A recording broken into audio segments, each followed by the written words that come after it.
And I'm then gonna just show you what we've been up to, so you can see what we've been up to before, and really where we've been up to.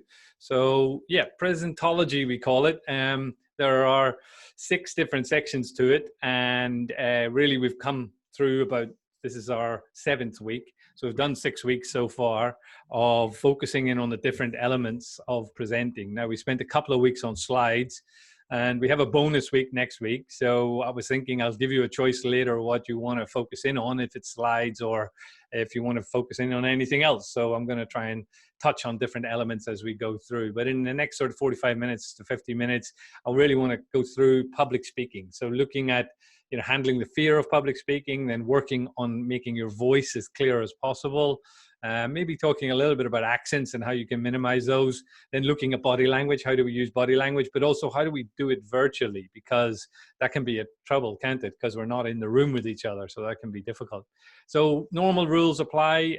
Keep yourself unmuted unless you want to speak, but you can use the space bar just to, if you want to pop in a question. I'm very happy to take questions as we're going along. But if you don't want to ask a question on the, just type it up in the chat, and we'll keep an eye on that as we go through. And we're going to try and use the polls and side-by-side mode, which looks like this. So hopefully, if you go to that green bar, either on your device or on your computer, you'll find there's a green bar. The view options is side-by-side mode. And then you want to try and see me on one side and the slides on the other. Now, I normally would use a webinar, but this is a meeting, so I prefer to sort of let people control it themselves. So just choose what you'd like to do. In the center between the 2 windows is a little bar that you can move around, and it really gives you the best experience as we go through. I've got a quick question just to kick off as normal. We generally want to know how people are feeling. So I'd love to know, are you full of life and raring to go today, or you need a coffee? I probably could have done with a coffee. It's a Monday, and I could have done with a coffee on a Monday. So, but also, what's your greatest presentation fear? So go ahead and vote there. I'm just got the polling open, and it'd be good to get some feedback from you. So few people are feeling a bit low and need a bit of energy. I can see that, but most people are full of life and ready to go. And hearing your own voice is a real problem. Yeah, I agree with you.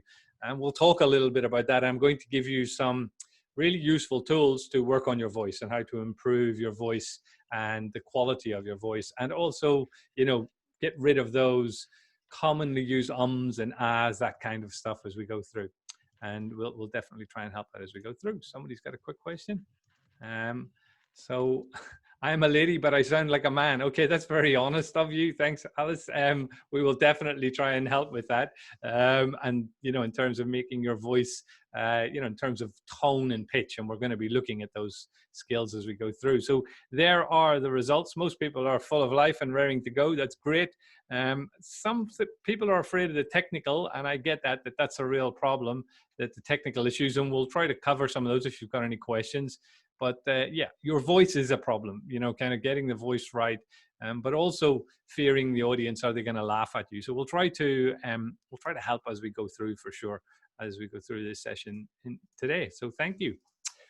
So here we've covered all the different areas and the different sections that we've gone through, and we're going to hop down into the public speaking section, which is really what we're going to be covering. And we're going to be looking at these different areas. If you like, this is my agenda in terms of what I'm going to speak about and how we're going to, and what we're going to cover as we go through. So we're going to skip down through it as we move along. So throw in any questions if you like at any point. Feel free to put a question into the chat at any point if you're feeling like you'd like to ask us a question.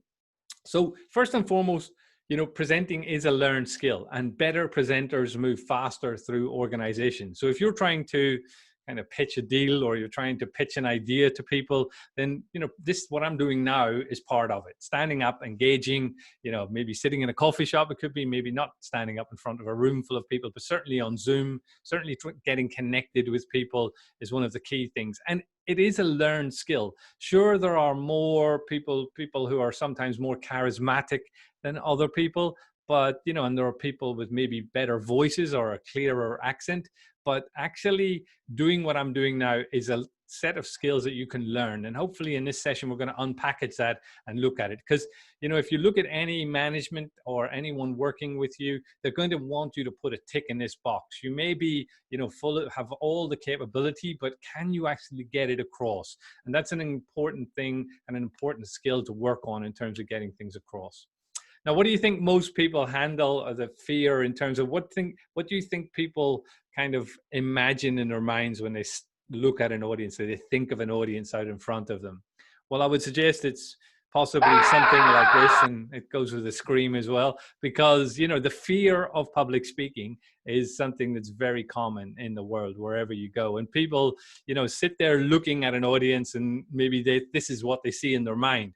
And let me tell you a story about that. For example, I was pitching one day to a group of about 30 or 40 people about our presentation skills and how we could make a better presentation. It was in an agency, and I knew everybody in the room, and I was pretty comfortable with everyone in the room. But at the last minute, just before I started to give my pitch, they told me that actually, you know, the creative director is coming along as well.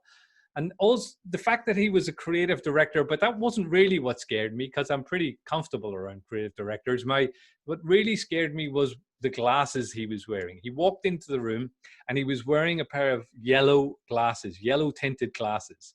And I thought to myself, you know, this guy's really creative. I could see by the way he looked and the way he came across.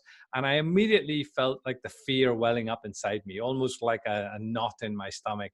And I really had to try hard to push the fear and control the fear, because very often the fear of being an imposter or somebody knowing more than you is a common fear. And the audience can be very fearful, but there are ways to connect yourself with the audience and get connected. For example, I just went over and had a quick chat with him before the meeting took place, and I realized that he was very keen to find out about what we were doing. So it's not just, you know, it's about creating that connection with people, and that's one of the simplest things you can do. Now, in terms of, you know, fear and in terms of getting across, it's just important to understand that it is a registered fear. It's a real fear, the fear of public speaking. And this is the definition of it and where it comes from. So, you know, public speaking has been around a long time, and there are some great movies about it. I mean, The King's Speech, for example, is a great one.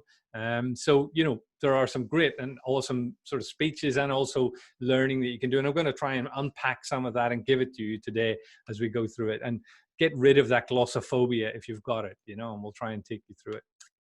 So a couple of technology tools. I'm a technologist. I love using technology solutions. I'm just going to show you this little video. I'm going to talk a little bit over the top of it as we go through.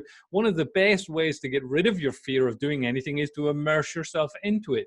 And this is probably one of the best uses I've ever seen for VR goggles. So this is a product from Samsung called Samsung the Audience, or the People. There are two different names that people call it, but it's celebrating people. And the idea is that you can immerse yourself into the environment. It's an app that runs on your phone. You put it into the VR goggles, and then you can immerse yourself into it. So I'll just let you watch it, and hopefully you're seeing and hearing It's that a new okay. experience to try the She's Samsung virtual saying that reality. she's, you know, she was going to try it, and she was really kind of nervous when she started. But it starts off like this in an environment where, you know, you're sat in a room with a group of people, and, you know, you're talking, and it listens to you, and it also they ask you questions. And it starts off in a small environment like that. And if I skip forward through, and as you see it builds up through the different levels and gives you feedback on your speech and how well you're doing it. And it moves into a meeting environment then, and ultimately it moves right the way through into a large conference room of, you know, 500 people. And what a great environment to kind of, you know, use VR for. So it's one of the simplest things that you can do in terms of, you know, having a look at it.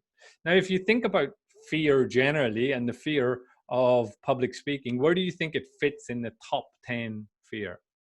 Do you think it's maybe number 7? Number 7's quite interesting, isn't it? Number 2, maybe? No, it's actually, depending on who you listen to, number 1. It's certainly one of the highest and one of the worst fears that people have. My wife, for example, would definitely hate to do what I'm doing right now. So, you know, in terms of just getting connected with people, in terms of presenting to people, some people absolutely loathe it. Now, if you look at number 7, it means that people would literally rather die than public speak. So the person delivering the eulogy would rather be in the coffin. So yeah, look, it's a real fear, and I understand that people have this fear, but the fact of the matter is how can you suppress it? How can you get over it? Now, I've looked at one thing there, which is VR, but most importantly, before you get into it, it's that self-belief is very important. So having a real self-belief in what you're doing and how you're doing it, and understanding what you're going to talk about is very important as well. So this whole self-doubting, nagging, some of these questions, fear of failure, fear of being found out, as we call it, FOBFO, fear of being found out, which is another name for imposter syndrome. So feeling that you're an imposter, that you don't really know what you're talking about and that you shouldn't be doing it. And that's all of those things we need to get rid of. We need to somehow get through that fear and really have some self-belief, but most importantly, understand what we're talking about and really know and become the expert in it. Because the more research you do, the more you know what you're talking about, the less fear you will have in terms of as you move forward. And let me tell you a story a little bit about comfort and being in your comfort zone, because very often people have to get on the edge of their comfort zone. And one of the most uncomfortable things I did is pictured here, which is bungee jumping. It's kind of a rite of passage when you come to New Zealand. You got to have a go at a bungee jump. It's where the home of bungee jumping is. And so, it was originally in Papua New Guinea, but then brought here. The bridge that the original bridge is just up the road from me here, and I go past it most days, and I see people jumping and doing this jump. And when I was actually asked to give it a go, it was actually my mother who suggested I give it a go. She's in her 80s and sort of challenged all her sons to have a go. So I felt like I had to go along. So, and when you go along, you get kind of strapped up and you're caught up in a lot of what's going on before you do a bungee jump, and you're kind of getting weighed, and then you kind of get in a queue and you get all the stuff on. And if anyone's done it, you kind of, you're not really aware of what's going on right up until the point at which you're kind of lashed up and they kind of got the bungee rope on you and you're on the ledge and you shuffle out to the edge, and the bungee guy goes, okay, you can let go of the bridge now, let go of the bridge. And you kind of let go and you kind of put your arms out and he says, okay, 5, 4, 3, 2, 1, bungee, and you go. And at that moment, you feel so outside your comfort zone. Hang on a minute, you're asking me to leap off a bridge. I mean, like, my brain is telling me you're going to die. Don't do this. What a bad idea. And you have to let go of that total fear. And you can feel the fear. The fear wells up inside you like a real wave. And I suppose the thing that we have to do is we have to let go of that fear. And very often what we think is outside our comfort zone is death, and we're going to die, or people are going to laugh at us, or something's going to go wrong, or technically something's going to break. The rope's going to break, for example, in bungee. But in a presentation, maybe the bulb's going to go in the projector and I'll have no slides. So what I do is I kind of like try to think outside that all the time, because what actually waited for me after I did the bungee wasn't horror, wasn't terror. It was absolute adrenaline. It was absolute enjoyment. And you will find that if you step outside your comfort zone, we learn at the kind of edge of our comfort zone. If we're in our comfort zone, we're not really learning. But by pushing yourself a little bit, then you will find that you learn a lot more. So try to consider that when you're looking at getting the courage and being brave and having a go at public speaking. It's really just a matter of understanding, what are the fears? What am I really afraid of? And then giving yourself some sort of backup instead of going forward. So if we look at 3 different things that possibly could give you fear, certainly fear of the situation. How do the fear of me standing here in front of you guys and kind of presenting to you could give me a lot of fear. And I would imagine that fear, now it helps to have a little bit of fear, because you've got to be on your game. You've got to be pushing, but you don't want the fear to overtake you. So you can see there that I've offered you 2 solutions to getting over the fear of this situation. Number 1, by not considering it to be a presentation, but consider it to be a conversation. So, the difference between monologuing to people and dialoguing to people is interaction. So you see at the start, I had a chat with a few of you who were in the room, and we did a poll, and creates a conversation as well. And I asked you some questions. So I know that you're out there and that you're engaged, and I've urged you to use the chat. So, there's no issue with it then. It feels less like a formal presentation and more like a conversation. Now, the audience can seem very scary, and we've got to somehow try to get connected with them. And that can be difficult in a webinar or in a presentation like this. So ideally, you'd want to find out more about the people. And so, I know, for example, Peter is there, and Peter enjoys, and we've had a good chat. So get to know some of the people in your audience, and that will connect you with them and make you feel that they're less scary. You can also visualize yourself being successful at what you're doing. And I know that's kind of sounds a little airy-fairy, but it's not a bad idea to actually, have a positive visualization of yourself delivering well, because that can get connected. What other ways could you get connected with an audience? You could, if you had a big pitch to somebody very important, you could maybe, Google them or LinkedIn and find out about them and research a little bit about your audience before you get there, because it can make it seem less fearful. In a traditional sort of meeting, where if I were going into a room and the audience were there, I would go around and meet the audience beforehand. I wouldn't stand behind the stage and wait to come out on stage or wait to speak. Or in a meeting, I would ask people, we talk about the weather, we talk about anything that's common. Where are you from? What's going on? And that gets you connected with the audience and makes them feel less fearful. What about the goal? The goal of getting a deal, the goal of not getting fired, of doing a good job, the goal of delivering a good presentation, the goal of bungee jumping. Yeah, so the goal can actually make you feel very fearful. Oh, I've got to do this. I've got to get there. So very often those goals are future oriented. Yeah, so they're aimed in the future, and you get kind of transported into what if that doesn't happen, and that can create a lot of fear. So we tend to try and become present oriented, or come into the now when you're about to present. And very often people do that in a multitude of different ways. I've worked a lot backstage, and I've seen people doing press ups, or maybe, hugging themselves, or doing exercises. You'll see, a lot of sports people will come out with headphones on. So they're listening, and they're kind of, immersing themselves into an audio environment that they may be listening to something emotive to get them amped up.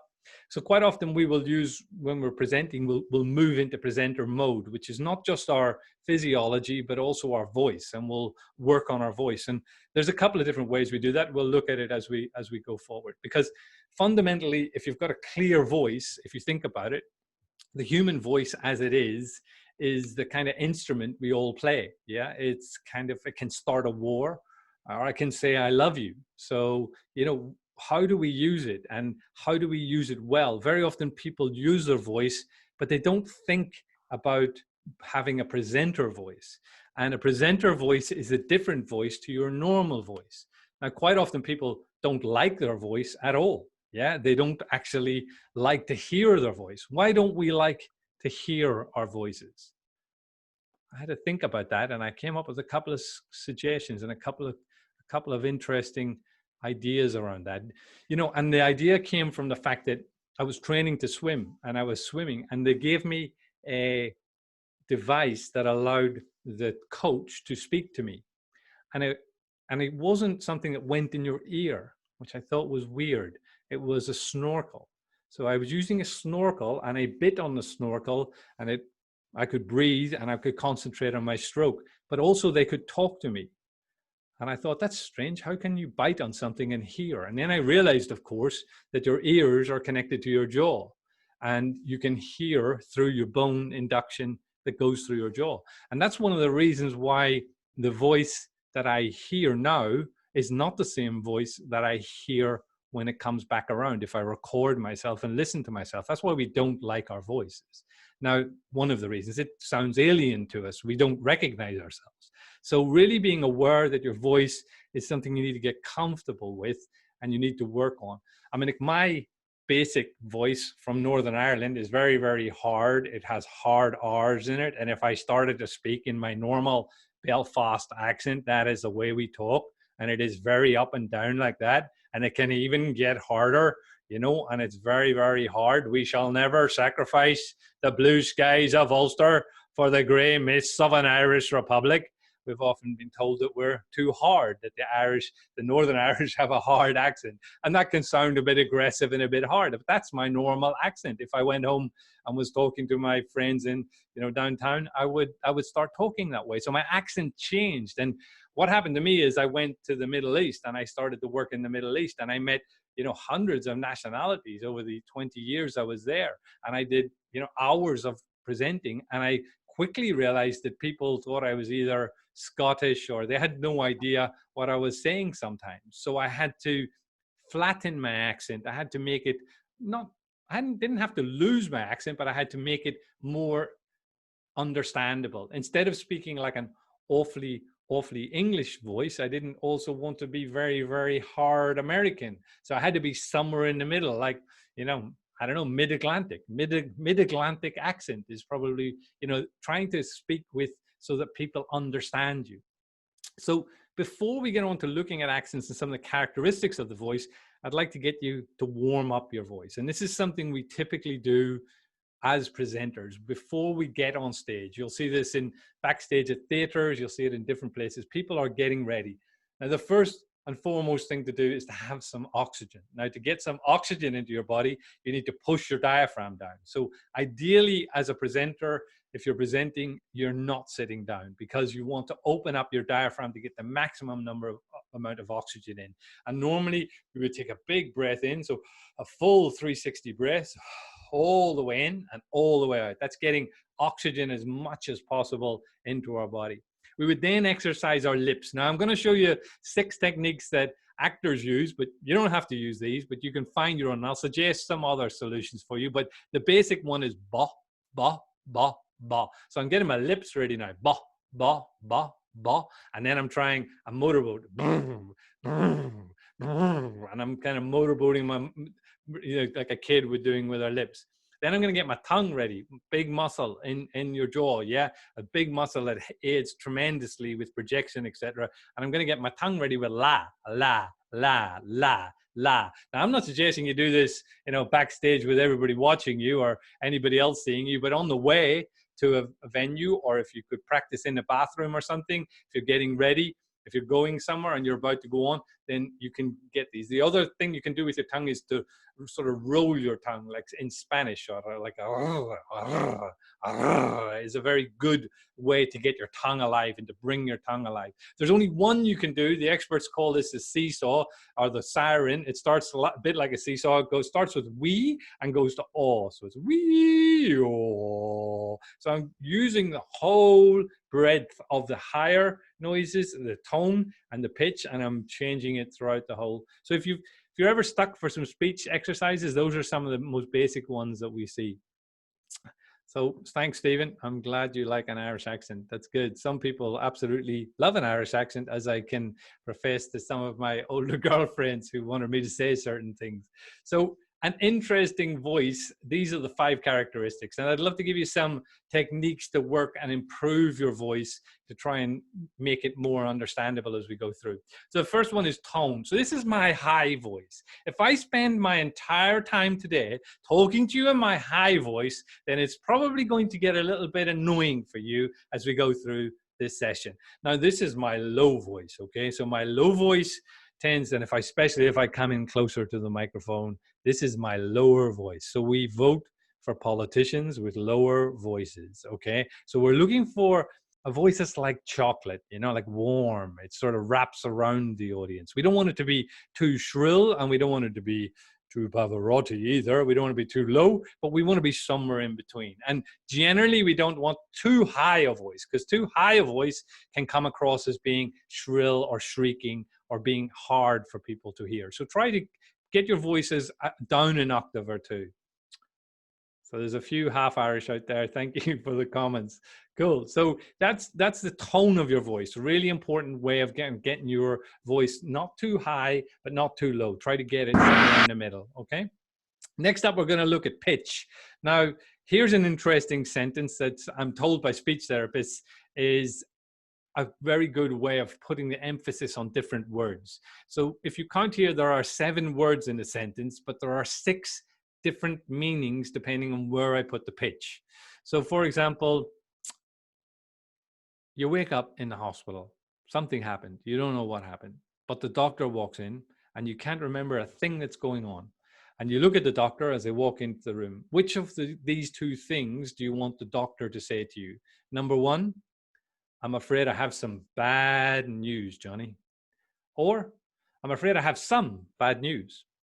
So which one do you want? Hopefully the second one, yeah, because it doesn't really mean that it's that bad. But the bad, putting the emphasis on bad. Now, when we speak normally, we don't do this. We don't really emphasize our words. And if you do it too much, it could be a little bit annoying as well. So try to find a balance of where and how you put the emphasis on different words. Because I'm afraid I have some bad news is totally different to I'm afraid I have some bad news. Yeah. So putting the emphasis on different words, and we don't really practice it. So 7 different words, 6 different meanings. I'm afraid I have some bad news isn't totally different to I'm afraid I have some bad news. The one that doesn't make sense there, by the way, is I'm afraid I have some bad news. It does not make sense. Okay. So that's the 7th one that doesn't really make sense. So try to look at a sentence and try and put different elements to it and try to read and try and put emphasis on different words. That's our second one.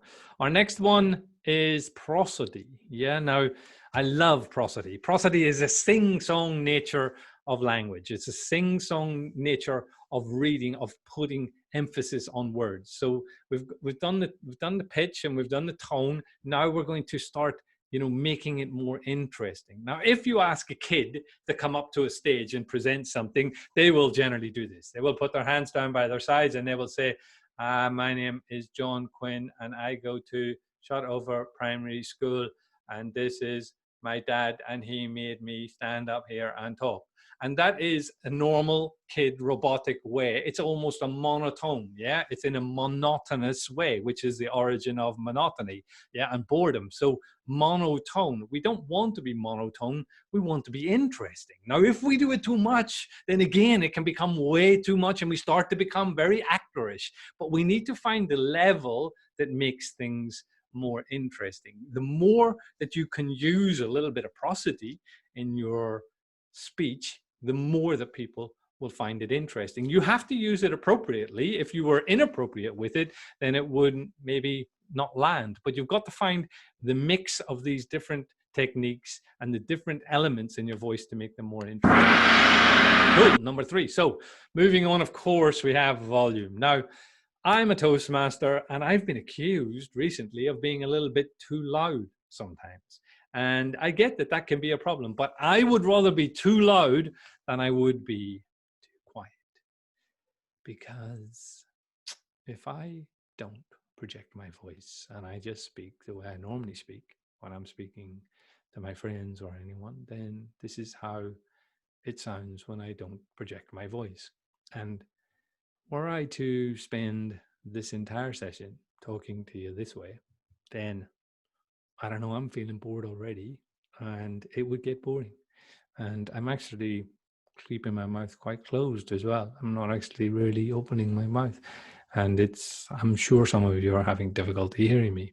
So volume is very important. If I start to add in some volume, now I don't particularly want to start shouting and going too far, but I do want to find a balance of making my voice as interesting as possible, especially in a webinar environment like this or a Zoom call, because one of the primary ways I'm communicating is not just by looking at the camera, and we'll come on to that, but also it's really my voice. And having a microphone that makes sense, that works well and is very clear and is set up the right way is very important, because that's one of the main ways of communicating. And we'll come on to the virtual environment as we go through, but getting a decent quality sounding voice with good volume is really important. So watch out with projecting your voice if you are projecting it as loudly as possible. And then, of course, pace, our old friend pace. Now, in Ireland, if we speak normally, that's the way we speak, very, very quickly, and it can get a little bit quicker. And if I'm speaking to people in Ireland and they don't really know what I'm saying, they're like, well, geez, boy, I was very, very quick. I don't know what you're talking about there. I was very, very quick. So if you go too quickly, and I've also noticed this in other languages as well, and other different cultures, that speed can come across really, really quickly. Now, one of the things that we also have to watch is really having prosody, volume, pitch, clarity, but then going way too slowly. I don't know too many people with this problem, but we do have some people, I've met some presenters who just go on that level of slightly too slow. So we can start putting some numbers around this type of stuff. So there is an actual, rate of speech. Yeah, 150 words per minute, for example. There's a rate of reading, maybe 300 words per minute if you're a speed reader. So you need to consider this, that people are reading possibly your slides, and they're also listening to you. So, that kind of reading and listening is, some people are not good at multitasking. So you need to make your information simple on screen and keep your speech in line with it.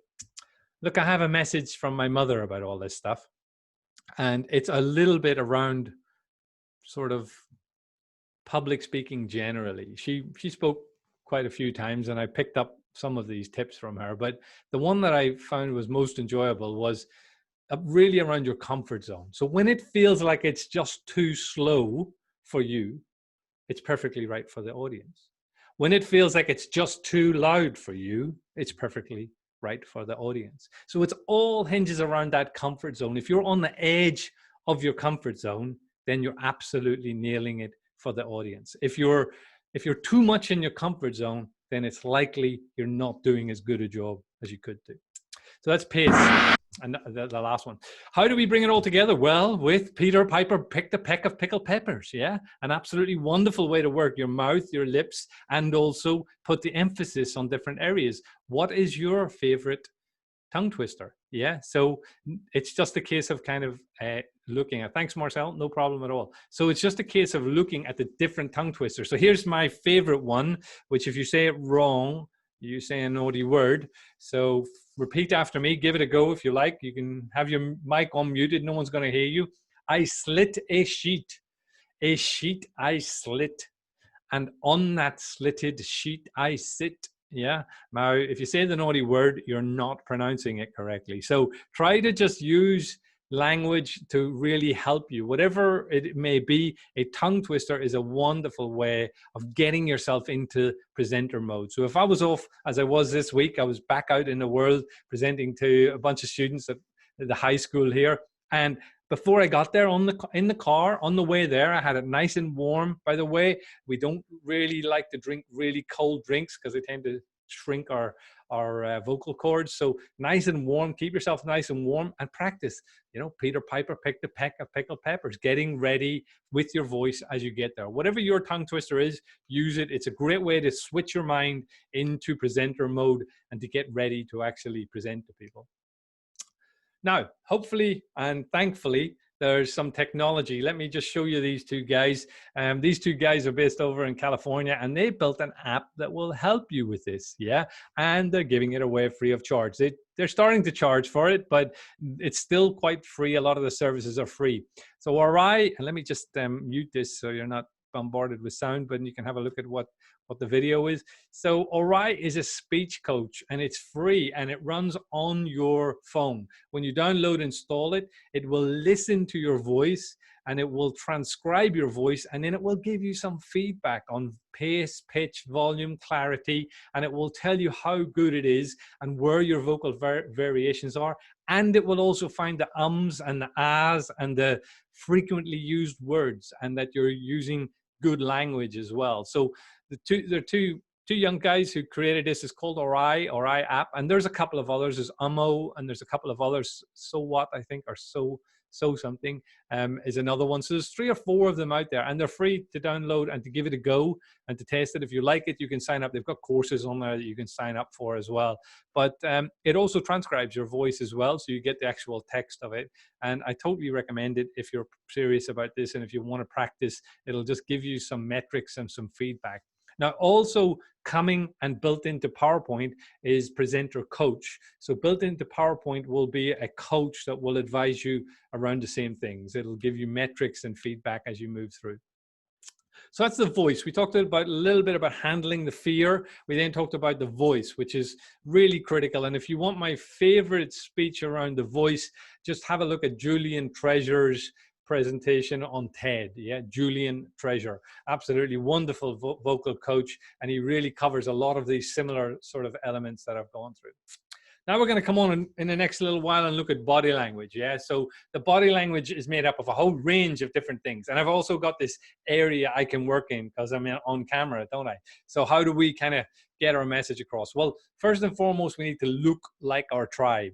I remember walking into a meeting one day and somebody saying to me, haha, all you graphic designers, you all look the same. And I thought, yeah, I do look like my tribe. I've got my cat, and then I had much longer hair. So look like you're serious, you know, in terms of how you, if you're a web developer, maybe you've got a T-shirt with, you know, something on it, HTML5 on it, but look like your tribe in terms of getting your message across. But on screen and in front of people, certainly we want solid colors, yeah, as you can see there, but we don't want green because we've got a green screen behind us and our clothing will disappear if we wear green. And we'll come on to that when we're using virtual backgrounds. But try to feel comfortable in your clothes. You know, a lot of people feel very uncomfortable. I notice a lot of presenters with kind of problems with kind of, you know, getting really sort of sweaty or really kind of, you know, really sort of, as we say in Toastmasters, it's always summer in your armpits when you're presenting. And I understand that people will perspire, but you can wear a T-shirt underneath your shirt if that's a common problem you have. If you get nervous, there's different ways to combat that in terms of getting over your nerves. But you know, the most important thing is to know your subject and be comfortable in it. But also try to brand yourself. Maybe consider wearing the same branding colors as your brand, and watch out for sort of logos and motifs. People get distracted. You know, if I was completely dressed in North Face here today, you'd be considering, you know, oh, maybe I like his cap. You know, so try and stay away from the brands, etc. In terms of it. I am wearing a pattern today, but you know, if you were going on television, they will advise you against very dense patterns because it can be confusing in getting the message across. Now, looking at your audience in terms of, and also how you behave with these things, the hands and the arms, yeah? But first and foremost, if I was to spend my entire time like this today, then you might feel that I'm a bit defensive and that I don't really get across. So consider if people are defensive or if their shoulders are up a little bit, maybe they're just cold. Maybe your audience are cold and you've got the AC turned up too much. But you can, you know, you can somehow take this as people either being comfortable or possibly not being that agreeable about what you're talking about. Look out for that in your audience, but also as a presenter, we wouldn't fold our arms.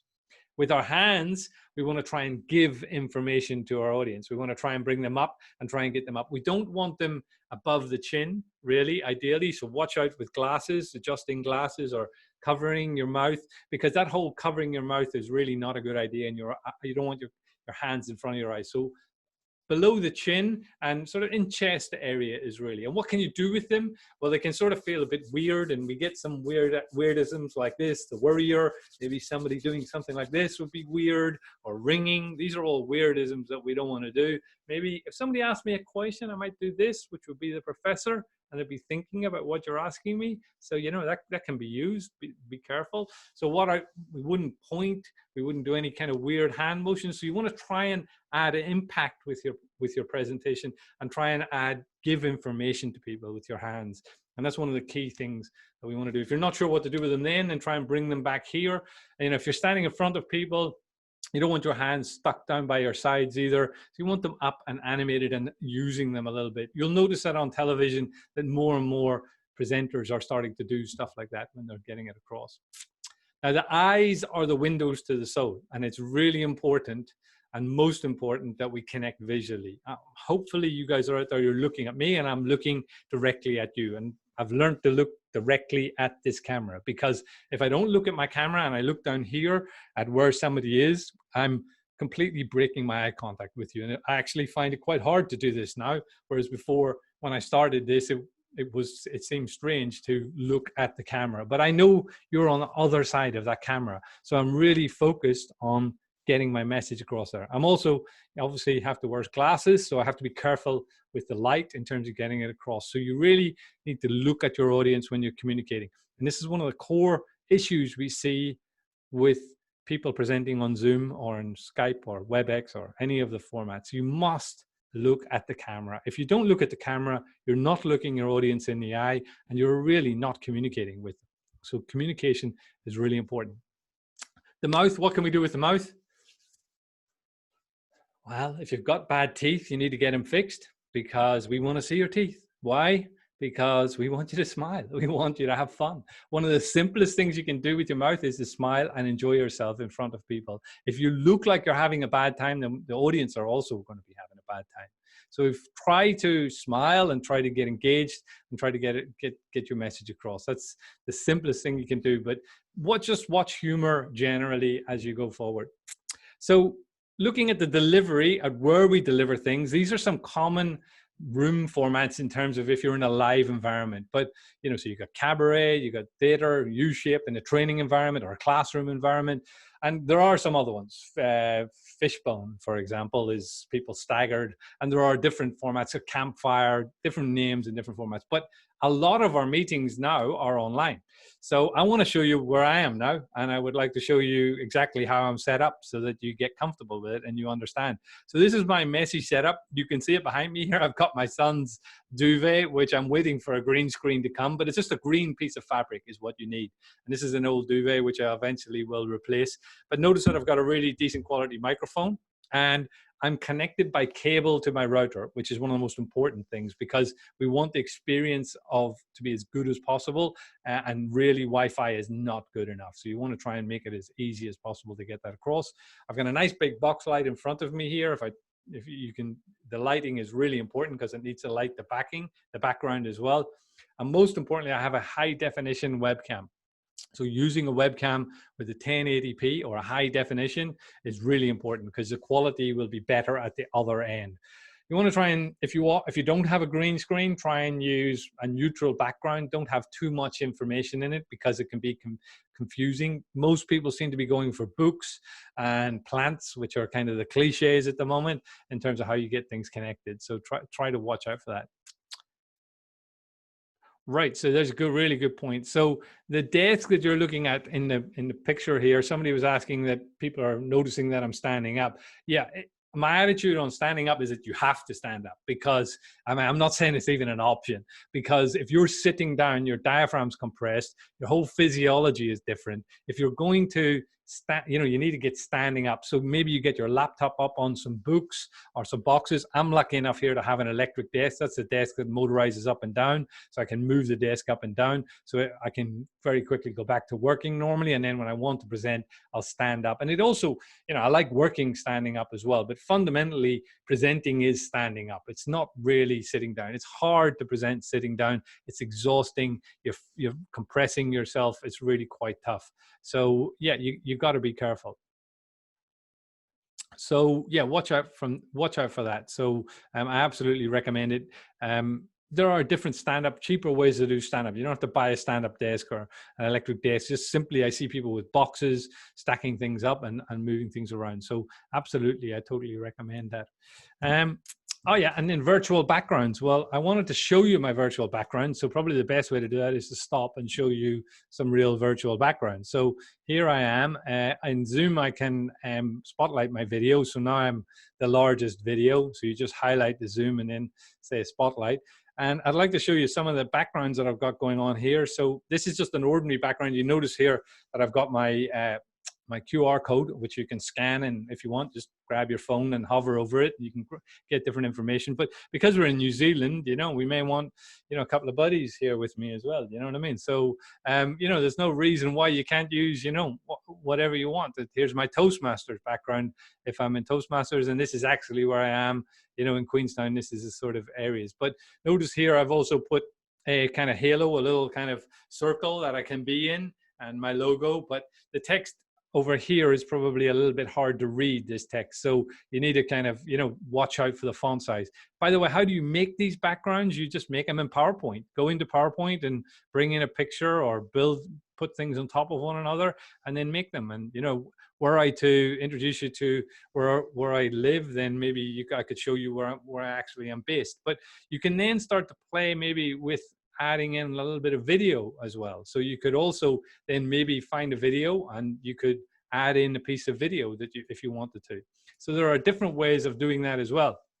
And I'm not sure if you're seeing those or if you seeing any video in my background at the moment? No, you're not. Not at the moment. There we go.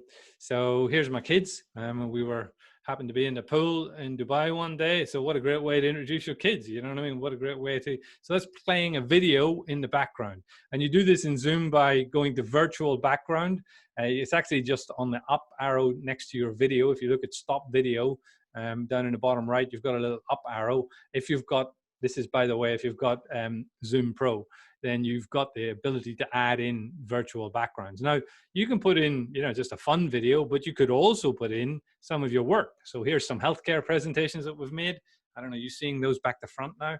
I may have to flip them around, but let me flip them back around. So that's mirror my video. So I'll just make sure they're going the right way around now. Yeah. So now I'm showing some of the content. And this is, how do we do this? Well, all we've really done here is we go into PowerPoint and save PowerPoint as a video. So let's save as MP4 and then bring the video in and put it in the background. Yeah, in the same way that we put the picture in, but the video will then play automatically. And PowerPoint is very easy to convert PowerPoint over to be an actual video. And, you know, great way to get your message across.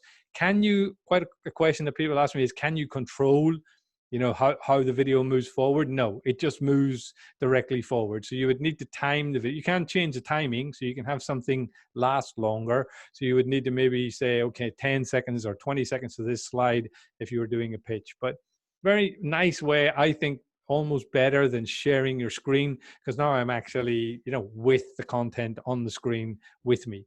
And if I was really working on this, I would maybe keep a space for me to actually talk and then have the content come up next to me. But that's just one of the ways that you can use virtual backgrounds in Zoom, a whole range of different ways of getting your message across and making things a little bit more engaging. So that's, let me just turn that on. Okay, back to that. So let me just show you, any questions on that? Everything all right? Yeah, I was just showing you a couple of different ways you can use the background to make that more interesting. Cool. So let me just go back to where I was. So we were just talking about virtual backgrounds there, and I gave you a quick demo of the different types of, you know, backgrounds and how we use it. Then who we're presenting to. A lot of you ask me, you know, the fear of public speaking is pretty bad around the audience as well, and that is a common issue we see. I'm just checking the questions there. What is the distance that you think is suitable in this case? I think you mean the distance from the camera. I'm assuming you mean, Ard. Yeah, it's, well, I've just got a meter depth here really that I'm working in, if that makes sense. Yeah, so it's a sort of simple way to move, you know, and create some space, because when I come back here, you can't really hear my voice. I need to be quite closer to the microphone in terms of the setup. So just be aware of what type of audiences you're presenting to, and sort of setting that for the difference. I mean, what do you think is the most complicated of those 4 audiences there? A lot of people think management are the most scary audience, but clients maybe, but actually we believe that peers. So if you can practice with your peers and get your friends into the room or your colleagues into a room and practice with them, then their opinion really matters to you. So they're the most difficult audience. So if you're comfortable in front of your peers, then you'll be really comfortable in front of others as we move forward. You know, technology causes people an awful lot of fear, and I understand that it can be confusing sometimes, but it is getting easier. The biggest problem is getting connected to a projector. A lot of people suffer with, how do I actually share my port or get connected? Well, there are really only 3 ports. There is VGA, HDMI, and DisplayPort. And you've got dongles for the difference. And those you simply connect by a cable to a projector, and then it outputs. And I would always predominantly advise you to duplicate what's on your laptop up on the main screen. Using presenter view can work, but video can cause trouble in terms of where the video is, etc. So, and I've seen it cause people trouble. We generally just duplicate our displays, or we actually turn the inside screen off and just project onto the projector. And that's the simplest way you can do it. So in terms of getting the message across. So in summary, don't be afraid, please. be brave. Yeah, get up there, give it a go. It's easier than you think it is. Presenting is not as difficult as some people make it out to be. In fact, one of the challenges I see is that kids are like sponges. So I love teaching kids, especially around 8, 10-year-olds, because, I tell them to bring a prop and they're bringing things in and showing me things and they're telling stories and they haven't really been picked on yet. But, as we move through growing up, we tend to get picked on. We go through teenager, then we go into university. We still don't really learn how to present ourselves. Maybe a dissertation and it's horrible and it's nervous. You do it once and it's a terrible experience. Then you get into a corporate job and again, it's a terrible experience, So there's no real good experience with public speaking. And I'll give you some advice as to where you can go to get some as you go through. The third one there, have a presenter voice. Please try to not use your everyday voice. Don't talk to an audience in the same voice you talk to your parents in, or your spouse in, or your partner. Try to, have it slower and louder. If it's slower and louder, it's always going to be better. I'm using Logitech Spotlight today, which is a presenter remote control. Absolutely critical to get you away from the podium. Please stop standing behind podiums with your laptop in front of you, looking down at it. You've got to get a decent remote control and get away. And try to have fun. Try to have a bit of fun with it. It's trying to enjoy yourself, in terms of getting your message across. So those are all different things you can do. Where can you find out more about this stuff? Well, my good friend Diana has written a book called The Naked Speaker, which is a great book to look in on and to learn. And I'm always keen to promote other Kiwi anyone who's written a book, etc. You've got Toastmasters, which is a great place to go. Toastmasters is the gym for public speakers. If you want to lose weight, you go to the gym. If you want to be a better speaker, you go to Toastmasters. Go along, practice, find your local Toastmasters and go along and practice.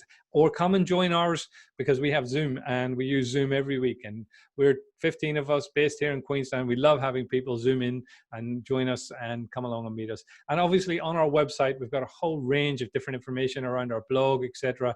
And we're constantly pumping out new information constantly. So that was really focusing in on the kind of different elements of, how to get up in front of people and do some public speaking. So in summary, really, I really want to thank you for coming along and investing the time. Don't be afraid to disrupt and change the norm. Do something different, because as we talked about earlier, most people use this formula when they're putting together a presentation. They stand up, they read their slides, and they bore their audiences to death. So what are we trying to do? We're trying to work on the content, work on how we deliver it, improve the audience engagement and interaction, which will make your audience more alive. So in my last 16 seconds before some questions, I'd like to say that if you think about it, you don't get a newspaper, you get news. You don't get glasses, you get vision. You don't get a mattress, you get sleep. And you don't get a lamp, you get light. Well, if you use presentology, you're not getting a presentation, you'll be getting applause. Thank you very much. So those are my kind of 6 elements. We've pretty much gone through all of them over the past 6 weeks. If you weren't here, we will send out an email with a link to all of the previous week's videos as we go through. What would you guys like me to do on the last week? We've got an opportunity to do something on the last week, and I'm going to just ask you, what area would you like to cover next, in terms of, we've got one more week that we could cover something. So I'm just asking you to poll in on that. Is it around the virtual presenting and more information? Is it more how to work on your storytelling, how to make better slides? Because a lot of you were interested in that. Is it around more on this public speaking and more examples of that? Audience engagement, like how we engage the audience more.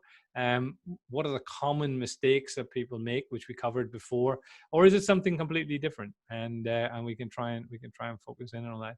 I think, yeah, I'm seeing quite a lot of interest in virtual presenting and audience engagement. So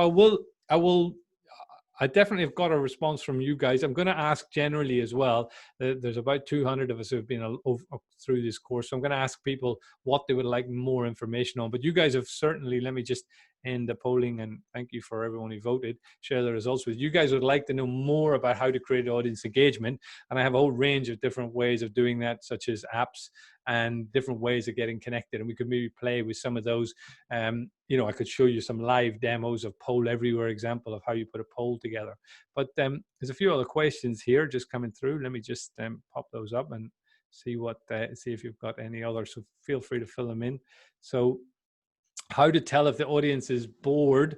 Well, believe it or not, we're working on a camera solution for that. So there is actually a camera that will look at the audience. In fact, if you think about it, you're all looking at a camera now. So in theory, you know, audience analytics where there's face recognition, not for biometrics, but just for engagement levels, is something that has been used. So yeah, Rachel, that's something that we could investigate. I can show you a little bit more about that. I've got a couple of demos of it as well, and it's really interesting because it can look at a big group of people and give you feedback on how people are engaged and whether they're actually engaged or not. So that would be something that would be interested in. What is your recommendation for presenting virtually and at the same time need to do some demonstration which requires viewers to see your full postures? Yeah, real challenge. Yeah. So if you're demonstrating something on a computer and you want everyone to see, then webinar is a way to go, unfortunately, because in a webinar I can force the side by side. So I'm large on one side and the slides are large, or the demo is live on the other side. And that's probably the most engaging way to present. So hopefully I answered that question. If you've got any sort of more in-depth, or then I can certainly help. I mentioned fear. How can I present in a small meeting? And in relation to that question, what is your recommendation on the microphone type? Okay, so the microphone I'm using is called a Yeti Blue. I'll hold it up for you. You can see it's a bit of a beast of a thing. They're quite reasonably priced. It's just actually a really big, good quality microphone. You can hear that the quality is good from it. So you want to try and get as good a quality microphone as possible. But you know, your average earbuds, you know, they're really not that bad. You know, just your Apple earbuds, or you know, certainly a microphone close to your mouth is ideal, but try to consider the quality of that. It is really important.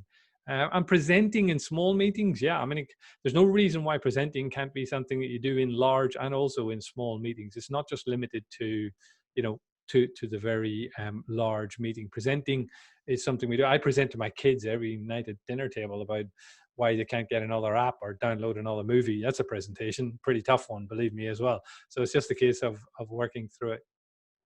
Can our smart mobile phones double up as a microphone for webinars? Yes, of course, you can use your mobile phone as a full, you know, connection for a webinar. So you can be connected with our, with your, you know, by your earbuds, and you can attend a meeting, of course, and certainly a webinar on your phone, and people can hear, and they work quite well. Now, again, if you're going to set that up, you want good lighting, and you want to get yourself a tripod, some sort of, you know, selfie stick tripod that's holding it, or at the very minimum, you know, make sure you're not holding. I see people trying to hold their phone in a webinar. You're never going to do that long enough. The phone's moving around all the time. I saw somebody on television doing that the other night, literally talking live on television via their phone. So try to you know, watch out for that. Present to people, Rachel, in a room without having the persons there feels like idiots. Yeah, true. It's it can feel really weird if people aren't in the room with you, and it's difficult for sure. So you're doing a virtual virtual job interview this week, and would like to impress a panel. Any tips? I think the more you know about their business, especially the interview you're doing, the more you can show that you've researched their subject, the more impressed they're going to be. So it's not just in terms of, you know, the knowledge. Again, it comes back to that same thing. If you know what you're talking about, then the fear starts to evaporate. So if I was going for a, you know, a job with L'Oreal, you know, then I would research the hell out of, I would know everything about it. I'd know the CEO, I'd know the names of the different people. I'd have looked at the LinkedIn profiles of the people. You know, I wouldn't come across as a stalker, for example, but I would certainly kind of, you know background about them and get connected with the people, you know, who was interviewing me. I would try to know as much as possible. What's a secret formula for presenting a good webinar? It's another challenge, not having visuals and body language. Lindsay, I assume you're talking about a webinar where you're not on camera. And here's my answer for that. Don't do a webinar. The simple fact is, the more you webinar, the less people are going to be engaged. So, and I know you get forced down that road, but if I switch off, as I'm very keen to do, if I switch this off now and suddenly appear as a live, large image, it now feels much more of a meeting. We feel much more connected. So that we tend to hide behind the PowerPoint slides, and we don't want to hide. Don't hide behind PowerPoint slides. And if you are going to put up PowerPoint slides, make them engaging and interesting, and don't just put them up and read them, which is some of the stuff we talked about in our last meeting. And it's simple. I think that some people are seeing the gray patches, Jacob, and I think that's possibly when I had the voting up. There's a patch that comes up because it depends if you're seeing the voting or not, or it could be to do with my virtual background, which I've got going at the moment, and I've been playing around with the green screen a little bit. So that's it. You sometimes don't have a choice on webinar. I get that completely, and I know it's frustrating. If you are doing a webinar, try to go for side-by-side mode, especially if you're using Zoom, and try to have yourself on one side and the content on the other side. It's the best way to present to people. But you quite often don't have control over that. If you don't have any control over video and it's simply slides and you talking, then we come back to that same thing we just talked about today, the voice.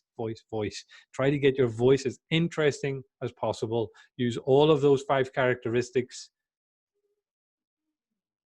Don't be afraid of a bit of silence.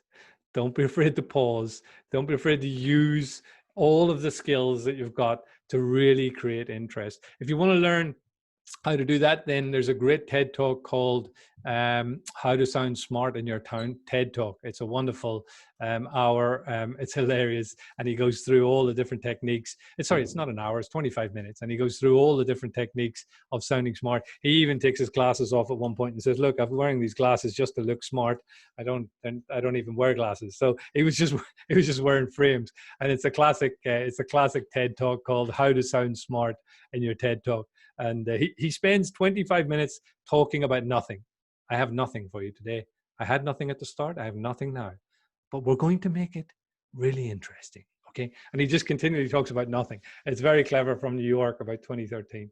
So cool. Thank you. Feel free to jump off, anybody. I'm just here for the after party and a bit of a chat, but it's been awesome.